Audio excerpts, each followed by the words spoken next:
Welcome back to Spoke and Spanner. This time we're going to carry on rebuilding the front end. And doing the research, I found a controversy over short and long wheelbase BMW airheads and how you should set up the front end. This prompted me to write to Motorcycle, Sport and Leisure. Back in the early 1970s, a chap called Maynard was in Southern California, riding north on Highway 101 near Kings City, when his R75-5 got into a tank slapper for no apparent reason and spat him off. When rebuilding the bike, BMW were in denial about the problem. Nothing changes there, so he got in touch with BMW dealer Dwayne Asherman at BMW Marion out of San Francisco, and he claimed to know what needed to be done to prevent the issue, but he refused to share the fix as Maynard was not his customer.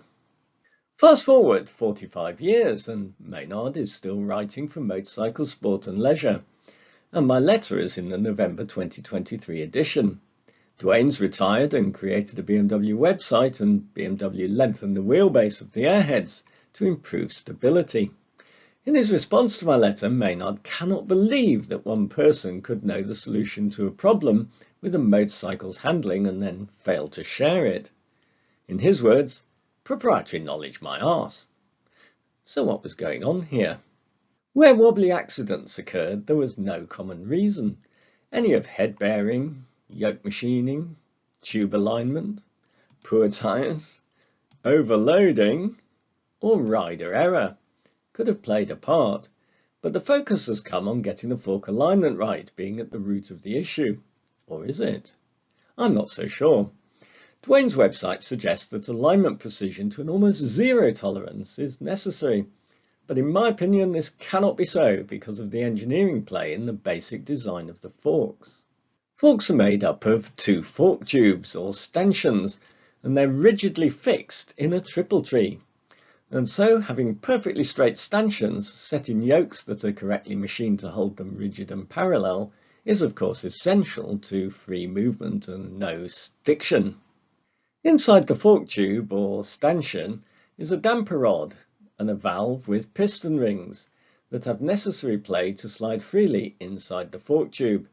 The damper rod is fixed to a fork leg or slider that slides on the outside of the fork tube with a fork seal to keep in the oil and provide the free play of clearance.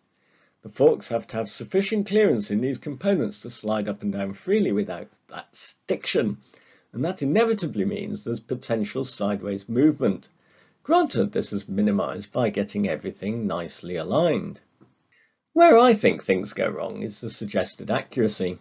If you use a dial gauge and knocking the stanchions affects the reading, well then how can such precision be maintained when the forks are sliding and moving with road forces?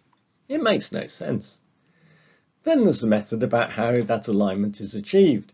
If either the stanchions are not straight or the lower yoke or upper plate is not machined correctly.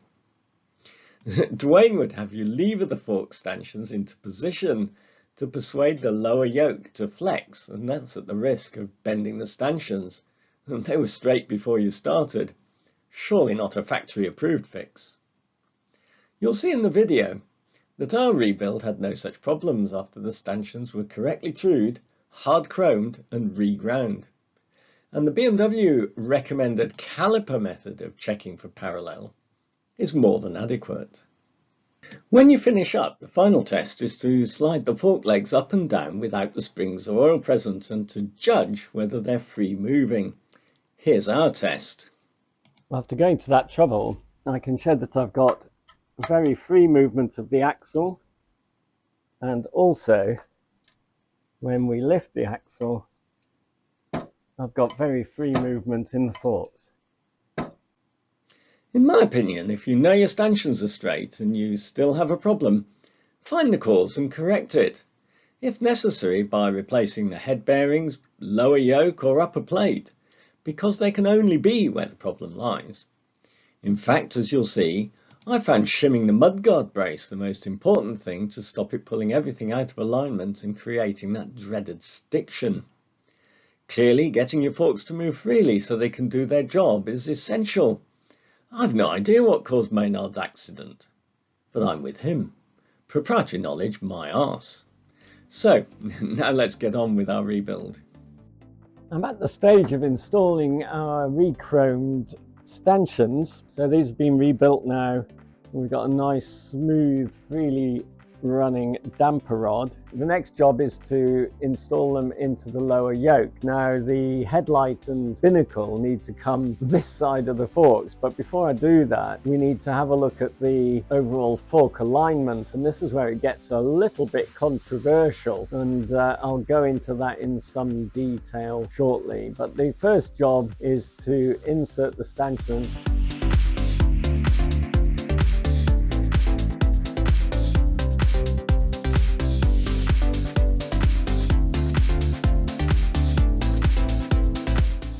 Now the stanchion needs to protrude by 160 millimeters from the stepped out, not the top of the flange here, but the stepped out part of the lower yoke. I'm going to measure that using my caliper. Now this measurement is not critical insofar as in all the ones I've read about that people have done this job, they've found that, there we go, they have to adjust the stanchion position after they put the top plate on. But it is in the BMW manual to start in a setting of 160, and that's pretty much spot on there. This is the other rebuilt stanchion, so just to illustrate that, very free moving damper rod. So again, I'm going to take the top out, insert the stanchion through until it meets the bottom of my caliper, which is there, and remove our screwdriver. And this one is actually quite loose, so we need to just tighten up the yoke a bit. It's just created enough friction. Need to come down slightly. It needs to be spot on. This is where it gets a bit controversial, because there is a view, particularly on the short wheelbase BMWs, the alignment of the forks is absolutely critical to good handling and not getting any tank slapping wobbles.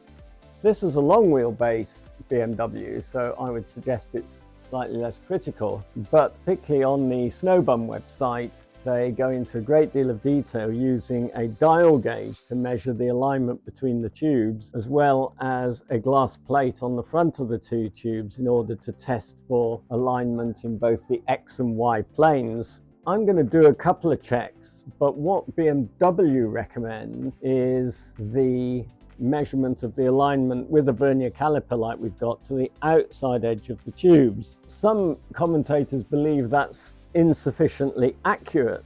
However, the reason I don't subscribe to that is because if we have a look at the bottom of the stanchions, we've got damper rods running within the stanchions. Now those damper rods, as you'll have seen during construction, have got 3 damper rings at the top with a clearance, and there's a plastic or rubber bush at the bottom. So if you have a look, there's quite a bit of play, which is by necessity. The stanchion then passes through a flexible rubber seal, which is your fork seal in the fork leg, and again there has to be clearance to allow for the forks to rise up and down with the springs inside the stanchions. Now yes, the fork damper rods are locked at the bottom to the caps that sit on the bottom of the fork tubes. So in my view, there's too much give in all of those tolerances for it to be critical to get the alignment to within 0.0001 of an inch, for example. Therefore, I'm going to do the measurements with the glass plate, I'm going to do the measurement with the caliper, and then even on the website where they use the dial gauge, they actually admit that if you just knock a stanchion,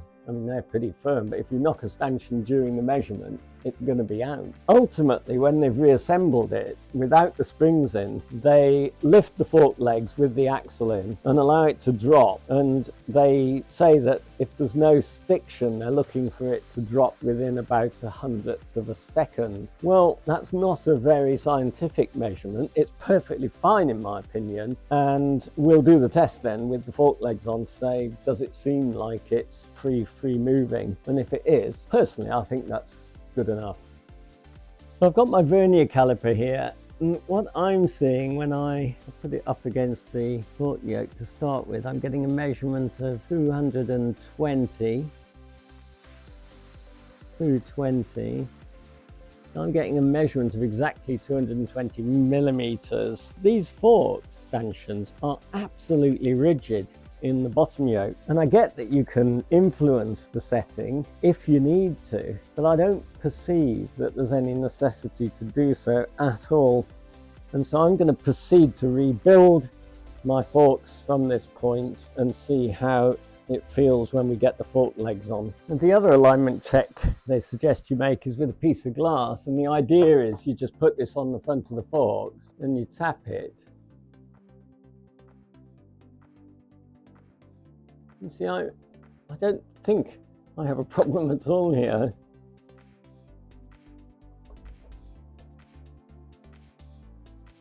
It's exactly touching at all points. These stanchions are substantial, and they've been checked for true, and they've been re-chromed and ground back. The lower yoke is a substantial hunk of cast aluminium, which is not going to be prone to any give. That means that if you do decide to do something about the alignment, the only reason why these forks wouldn't be aligned, if you're satisfied that the forks are true, is if the casting here was in some way bent, damaged or defective. And if that's the case and you start bending your fork stanchions in order to get the alignment back, I think you're going to just end up taking something that's already true and making it not right. And I think if you found a real inconsistency, then you'd probably want to be doing something about the bracket on the lower yoke. I think this one's absolutely perfect, and so I'm going to go ahead with the next stage and reassemble my headlamp indicators and instruments, get those back up in the right place, and then get the fork legs on,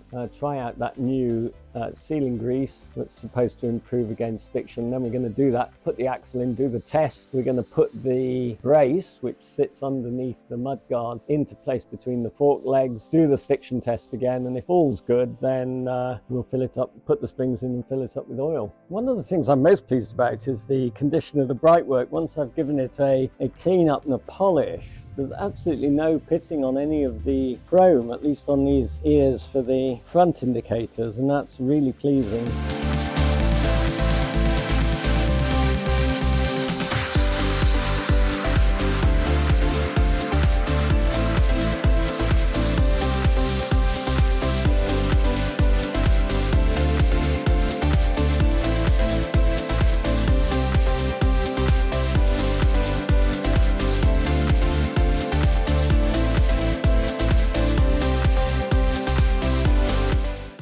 I've got to bring the wires for the indicators through the ears.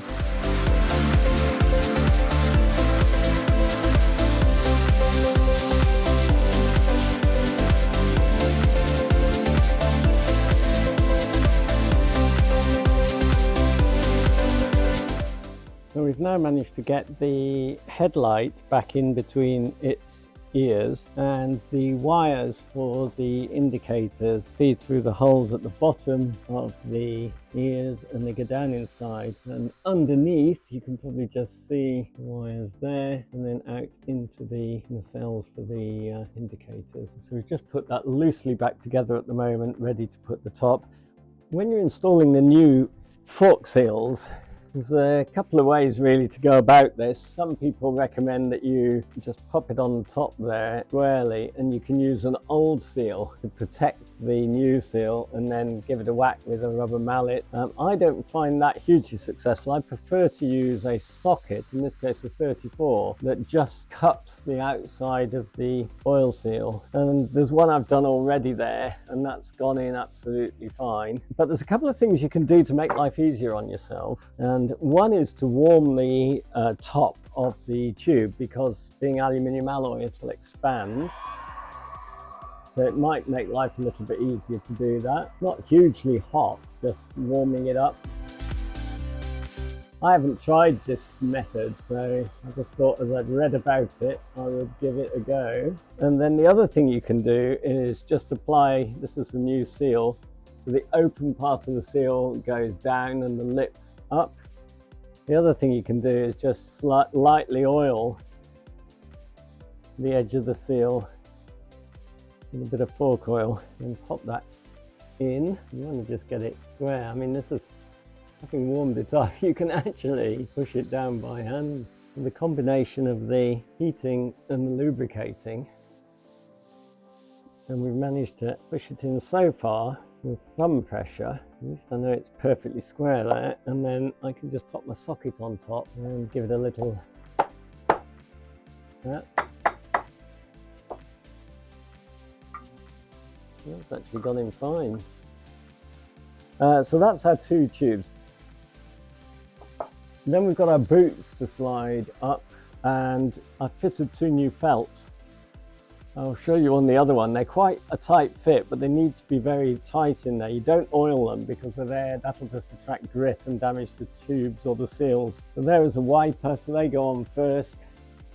And when they're new, they're quite a tight fit, and then we drop them down and fit them on. So the next stage, we've got to put one of these little crush washers on the bottom of the damper rod, little aluminium crush washer.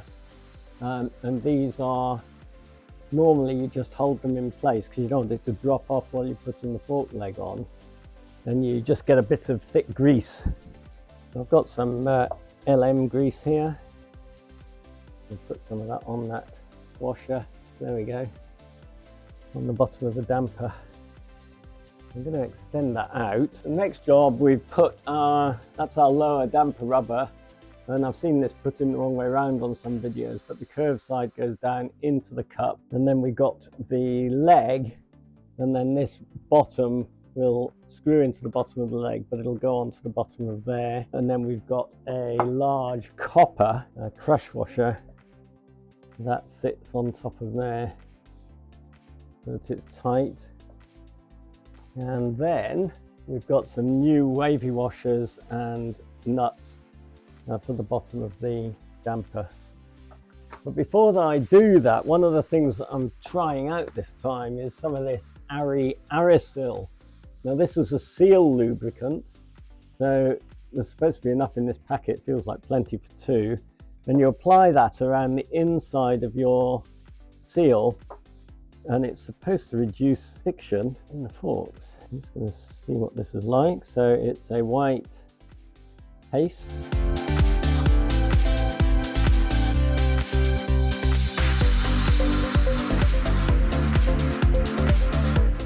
I think it's a silicon-based compound, but it seems to be highly recommended. I'm giving it a try on this bike. It doesn't need any more than just to fill the groove. It looks like plenty. Now, rather than put this cup on first onto the leg, I'm going to try first passing the leg over the stanchion and see if that extends far enough to be able to apply it, so I get it connected first. So I can get into the fork, pull it down. It does make it exceptionally smooth. There we go. So now the damper's sticking out the bottom onto the slide, which is kind of good. It actually obviates the problem of the washer. I'm just going to seat that. And I'm going to get my wavy washer and nut and get those onto that damper rod. Get the wavy washer on and the nut. There we go, so that'll all stay together now, and I can tighten up the leg Now I did notice when I took these apart that it appeared that there was what looked like some gasket sealant around this base, but given the thickness of these new fresh washers, I doubt that's a requirement really. I'm just going to go with this as it is. It feels extremely smooth. This is how the felt seals come, fork covers, and you'll see they go round and overlap, and there's an interlocking piece. Now don't be tempted to cut these to size because they actually need to be quite a tight fit. Circle them round first, smaller than the hole, and pop them in to the gap, because once you've got them lined up, hopefully you can see that. There we go, and that's good enough because once it's on the stanchion, of course, it will seat into place of its own accord.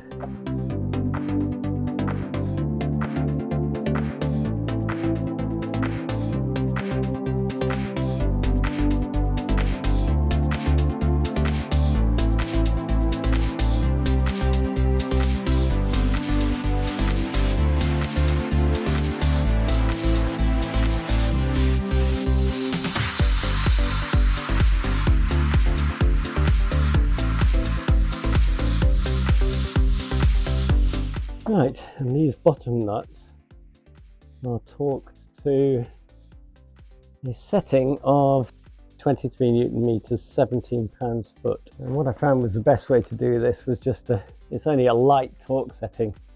I'm just passing the axle through the axle to assist me with holding the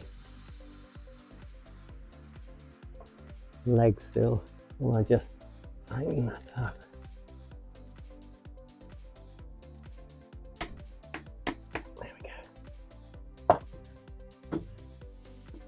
Free moving. Seems very good.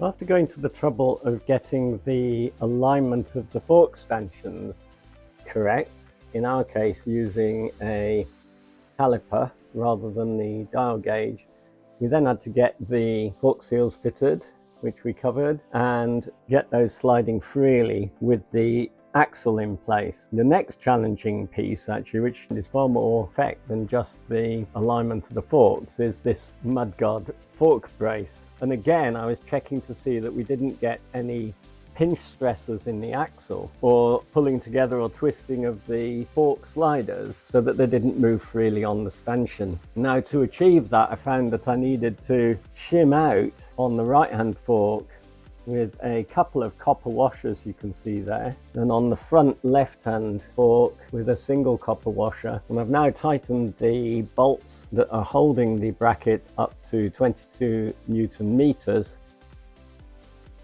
After going to that trouble, I can show that I've got very free movement of the axle, and also when we lift the axle, I've got very free movement in the forks. So I'm pleased with that so far. So the next thing to do, we'll remove the top caps from the fork and we can drop our new springs in. Of course, now that we've got to this stage, we've got to tighten up the top nuts for the stanchions with the springs in. So we're not going to be able to do another check as to the free sliding of everything. So we'll be able to check on the axle only. So before I do that, now I'm going to pop the mudguard back in.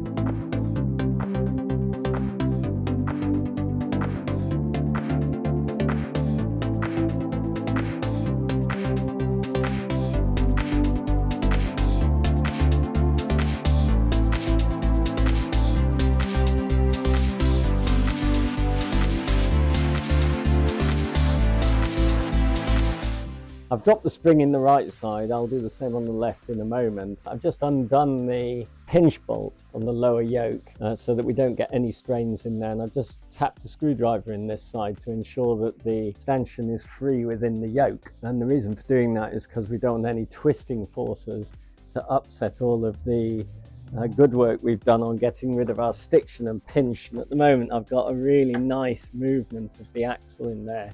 and everything was moving up and down nice and freely. These have to be torqued up to quite a high setting, which is 117 to 120 Newton meters or thereabout. And I've seen a number of videos where people have done that against the steering stop, and that's really bad practice, because by doing that you're putting all the torque strain into the headstock, and that's the last thing you want to do when you've gone to all this trouble to make sure everything is completely free moving. So you can put the end of the handlebar through the mounts and use that as a counterlever for the torque wrench, and that seems to be one of the best solutions that I've seen to guarding against this problem. First thing to do is just for me to pinch these nuts up to be tight.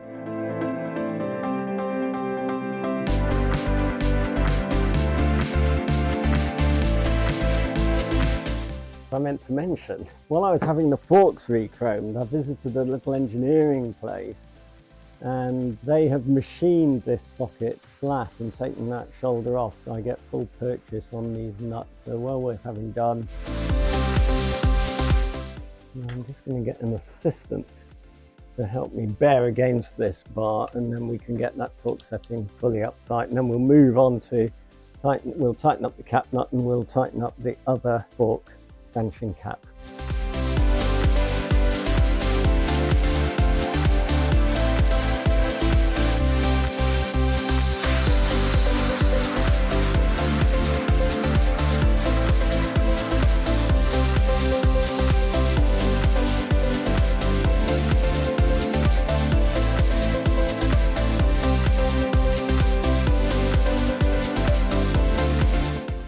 So just taking a look around the bike through where we've got so far. So all of the instruments, I've sorted out that lens by using some 2-part epoxy to put that back on so it's sealed. That's been remounted. The fork top plate has been put in place, cap nut tightened up to the correct torque, and the 2 nuts, cap nuts for the forks. We've also torqued up the pinch bolts on the lower yoke to 24.5 pounds-foot, and then coming down we've got newly chromed, nicely chromed fork legs, fork stanchions, and then our covers with our felt in. I haven't pushed those over because they fit over the broader part of the fork legs. But I want to just make sure when we pump it up and down a few times that everything's sealing right before we cover everything up. Everything's been cleaned up. We've put the lower brace on between the fork legs. As we did that, we shimmed some of the gaps to make sure that we had a completely free floating with no stiction on the fork legs passing up and down the stanchions before we put the springs back in. And similarly, we've made sure that we've got a free moving axle, as you can see, and there's no problem with that. Bearing in mind that when we took it apart, you had to tap it out for various reasons, either because it was sticking in there, or it wasn't, or the lubrication had gone, or the alignment wasn't quite right. So we got that right as well. So on to putting the oil in. Hey, it's good to have got to this stage with most of the front end back together, and I'm pleased with what we've done so far. I think it's struck a great balance between restoration and retaining every part that I can. So the forks are all re-chromed. We've replaced all the innards in the forks so that they're all functioning correctly, but otherwise everything is original as it would have been from the factory. So we got to the stage of putting in the fork oil. So we got some of this Aeroshell 4, which is the recommended BMW oil, but again, not without its controversy, being a BMW. And so the Haynes manual, typically unhelpful, tells you about pre/7 models, and it tells you that there's 220 mils plus 10, so 220 to 230 mils in the forks. You then turn to the back of the manual for the /7 updates, and it tells you that 1981 on bikes have 280 mils of oil in the forks. Ours, of course, bridges all of that with the 1979 model year.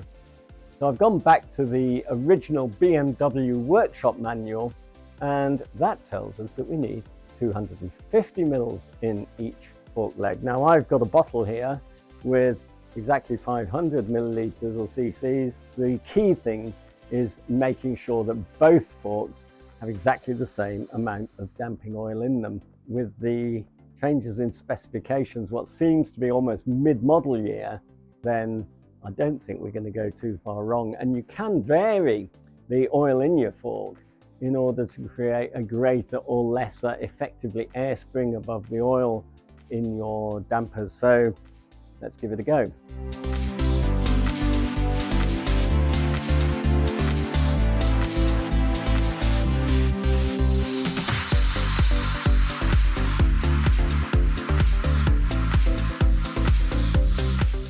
Our little caps that cover these forks, and so there's some new copper washers just to pop on there, which we'll put in place and tighten them up. Incredibly, that now puts us in a place where we can put the wheel back in, and we're almost back to a rolling chassis. But right now I'm going to get this lubricate the axle and get this back in. A completely nice free movement we've got there.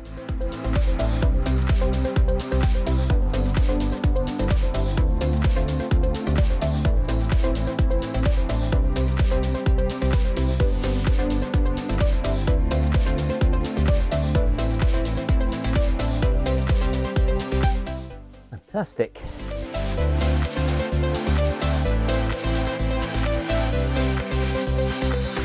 Beautifully free running. And we pop our axle nut back on. So there we have it, folks, and if ever you are in any doubt about the benefits of getting all of your stiction out and pinch points and alignment, then just have a look at this movement on this wheel. Not quite perpetual motion, but pretty darn good, and I'm pretty chuffed with that. So next stage is going to be to get the handlebars back on and to get these brake system back in play, and then we've got a bike that will be able to move on to the next stage of dealing with the rear of the bike and the remaining oils, because we've changed the engine oil but we haven't yet changed the shaft oil, the gearbox oil or the differential oil. So that'll be the next time.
If you enjoyed this video and want to see the next episode, please like and subscribe below.